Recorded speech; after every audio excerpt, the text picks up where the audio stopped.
Bienvenue dans Parle Sud, le podcast de la région Sud. Chaque mois, nous partons à la rencontre de personnalités qui, dans leurs domaines respectifs, qu'il s'agisse de médecine, de sport, d'industrie ou de culture, ont su casser les codes. Nos invités ne font rien comme les autres, c'est ce qui rend leur histoire passionnante. Ce mois-ci, rencontre avec Jérémy Tessier, président du rugby club dinois et organisateur du premier mondial de rugby amateur qui s'est déroulé en région Sud en septembre dernier, offrant une sublime image de notre territoire. Organiser une Coupe du Monde amateur en parallèle de la Coupe du Monde de rugby à 15, c'est le défi un peu fou lancé par Jérémy, de la préparation à l'organisation des matchs jusqu'au succès de ce tournoi. On revit l'aventure ensemble. Bonne écoute.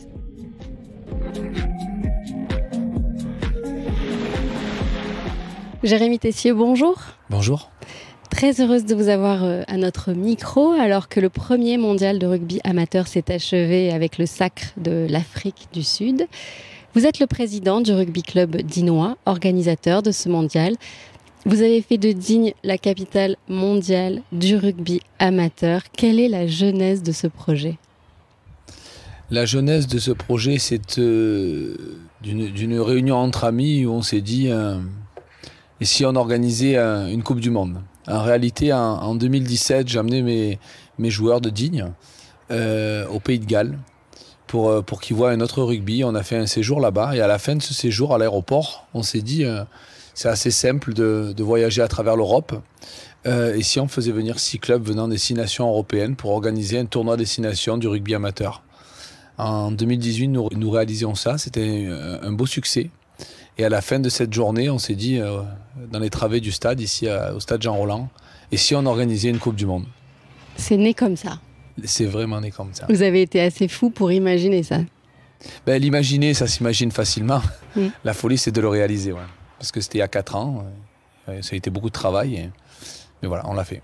Alors ça y est, c'est fini, c'est terminé. Vos réactions à chaud, comment ça s'est passé ? Quels sont les premiers retours ? Les premiers retours, c'est que c'est un incroyable succès. Digne n'avait jamais accueilli une compétition avec autant de monde, autant de spectateurs, autant de joueurs, autant de nations. C'est un succès dinois, mais c'est un succès régional sur l'ensemble des villes hautes. Arles, Port-de-Bouc, Saint-Maximin, Saint-Raphaël, Manosque, Sisteron, Digne. Ce succès régional, il s'est ressenti sur le plan médiatique. Aujourd'hui, nous avons de très, très bons retours à ce sujet-là. C'est un succès du bénévolat également, où 700 bénévoles ont été mobilisés sur la région pour pouvoir le réaliser. C'est un succès des étrangers, des équipes. Ce n'est pas facile de mélanger 16 nations, 5 continents pour vivre ensemble pendant 10 jours. Ça n'a pas été facile, mais nous y sommes arrivés et aujourd'hui, on a toutes des délégations qui nous contactent pour nous remercier. J'étais avec un Argentin avant-hier soir qui me disait « Mais Jérémy, vous avez changé nos vies. » Il y a des Argentins qui viennent d'endroits reculés, qui n'avaient jamais croisé de Japonais de leur vie, et qui ont passé des soirées ensemble avec des Japonais à fêter et à jouer au rugby contre. Donc voilà, c'est un très fort succès sur lequel j'en tire une grande satisfaction avec mon équipe. Justement, on va dire un mot de sport et du parcours de l'équipe du rugby club dinois qui représentait la France et qui termine 6e. Oui, en organisant cet événement, nous ne connaissions pas le niveau des équipes. Digne est un niveau régional. Naturellement, je l'ai fait pour mes joueurs, donc c'était eux qui représentaient la France. Mais on s'est vite aperçu, notamment sur le premier week-end, qu'il y avait du gros niveau. Ils ont ouvert le mondial avec le match contre la Nouvelle-Zélande, qui avait un gros niveau. Ils ont élevé leur niveau de jeu, ils ont joué à un niveau supérieur à le leur pendant 10 jours.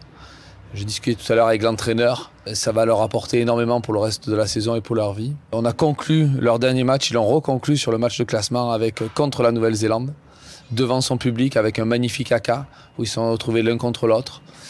Une très grande satisfaction pour eux. Je viens de recevoir un message d'un des joueurs et j'en reçois toutes les heures de remerciements. Ils ont pleuré tous les jours d'émotion et ça fait vraiment plaisir.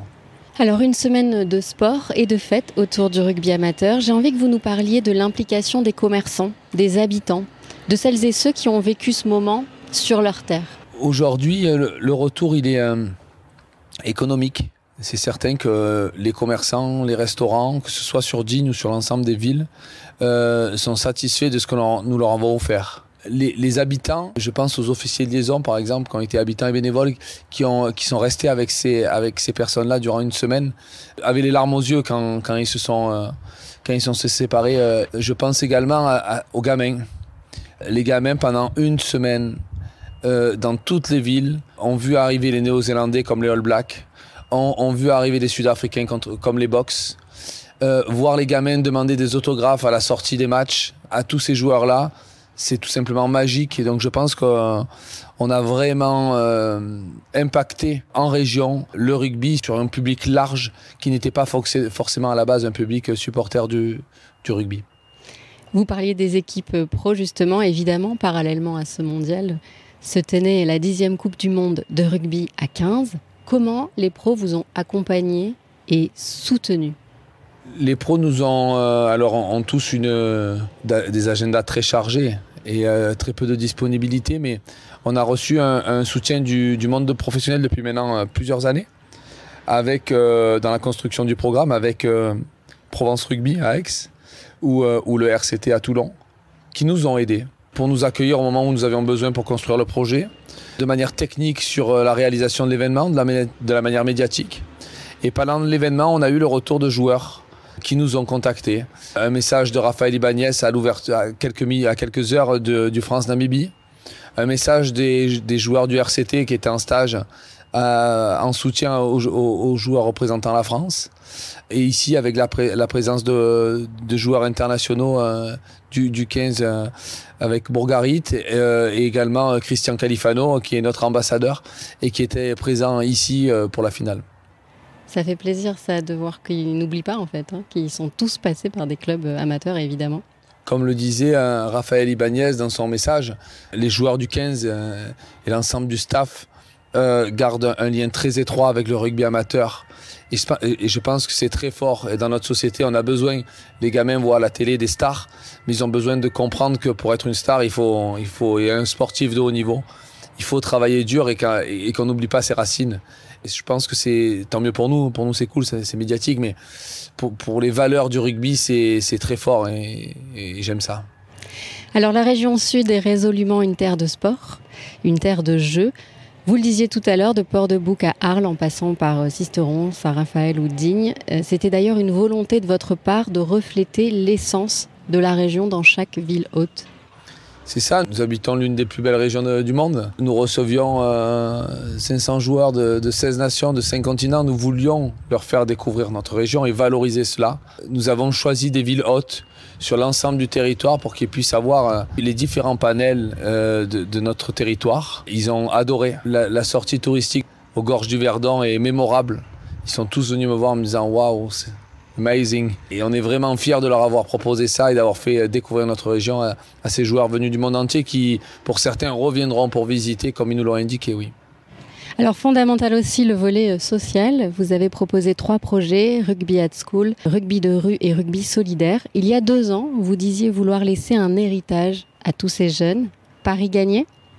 Totalement. Nous avons aujourd'hui des gamins qui sont allés voir des matchs de Coupe du Monde. Nous avons des gamins qui ont été porte-drapeau de la France dans un vélodrome rempli, avec une très belle ambiance. Nous avons des gamins qui sont allés dans les clubs de rugby suite à notre programme Rugby de rue. Nous avons fait une journée jeudi ici, une journée Rugby at School avec 600 enfants qui ont passé une journée extraordinaire aux côtés des joueurs amateurs. En faisant ramasseur de balles, en ayant tout le volet social également. Donc c'était très important pour nous et aujourd'hui, ce que nous avions dit, nous allons le faire. C'est-à-dire que les résultats de notre événement sont là pour faire perdurer ces programmes dans le temps. J'ai déjà des sollicitations par rapport à Paris 2024, voilà. Donc l'idée c'est vraiment que cet événement, nous ne sommes pas une société privée, nous sommes une association et c'est dans cette philosophie que nous voulons laisser un héritage au monde du rugby mais également aux enfants de tout horizon. Oui, parce que ça c'était déjà un projet au long cours, c'était avant le début du mondial et donc vous êtes en train de nous dire que ça va durer et ça c'est une super bonne nouvelle. C'est ça, c'était un projet d'il y a 3 ans. Tout ce que l'on a fait, on ne peut pas le laisser tomber. Et l'idée, c'est de le faire perdurer sur la région pendant encore plusieurs années. Ouais. Alors vous en avez déjà dit 2 mots, mais concernant les retombées économiques et touristiques sur l'ensemble du territoire, c'est peut-être un peu tôt pour le savoir vraiment, mais a priori les premiers retours sont plutôt positifs. Oui, c'est sûr. Quand vous avez 600 joueurs 3 fois par jour au restaurant, que vous avez 10 nuitées pour 500 personnes, je ne pensais pas qu'il y ait des supporters étrangers. Je pense aux Chiliens qui étaient très importants, qui étaient venus en grand nombre dans les tribunes. Ces personnes-là ont séjourné un long moment. On avait des joueurs internationaux de ces nations-là qui étaient présents ici, très discrètement, mais qui sont venus séjourner sur les différents territoires. Nous avions dans la ville de Port-de-Bouc 1500 personnes sur les matchs de poule. Nous avions à Sisteron 1500 personnes sur les quarts de finale. Donc oui, l'impact économique est important. Nous n'avons pas encore tiré les premiers chiffres de cela, mais j'en parlais déjà hier soir avec mes collaborateurs. J'en ai missionné pour justement calculer l'impact économique que cela a. Et on l'a fait aussi pour ça sur des territoires qui sont reculés et qui ne bénéficient pas directement de la vraie Coupe du Monde. Donc c'est Paris réussi, quoi.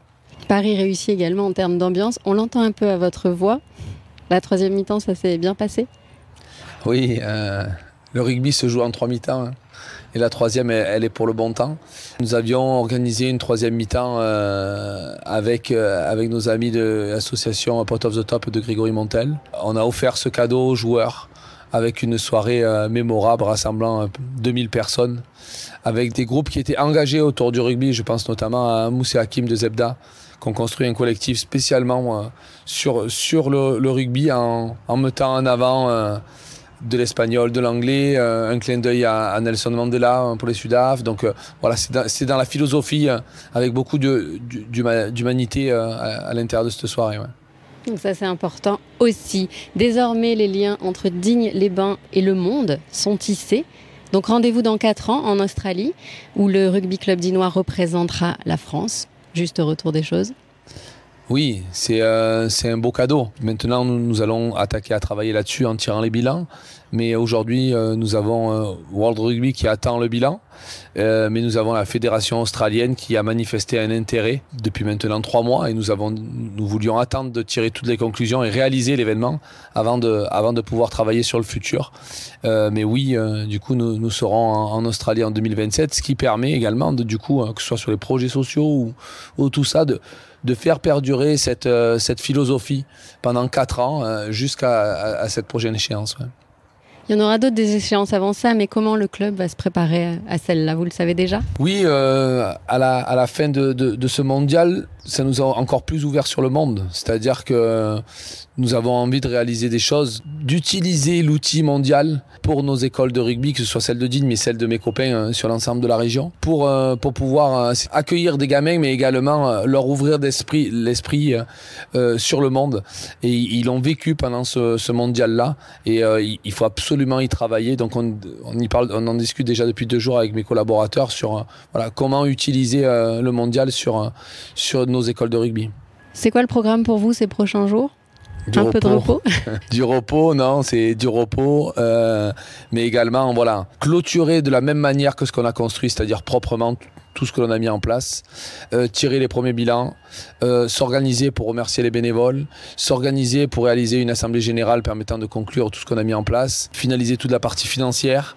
Voilà. Merci beaucoup Jérémy. Alors dans 4 ans, nous serons là pour vous encourager, en espérant que vous ferez rayonner la région sud à l'autre bout du monde. On compte sur vous, vous pouvez compter sur nous. Merci beaucoup Jérémy. Merci beaucoup. C'est la fin de cet épisode de Parle Sud. Nous espérons que vous avez passé un bon moment et que vous serez fidèles à ce rendez-vous. Parlez-en autour de vous, abonnez-vous pour être les premiers informés de la diffusion des prochains épisodes et n'hésitez pas à nous encourager en laissant des avis et des étoiles sur vos applications de podcast préférées. À très vite.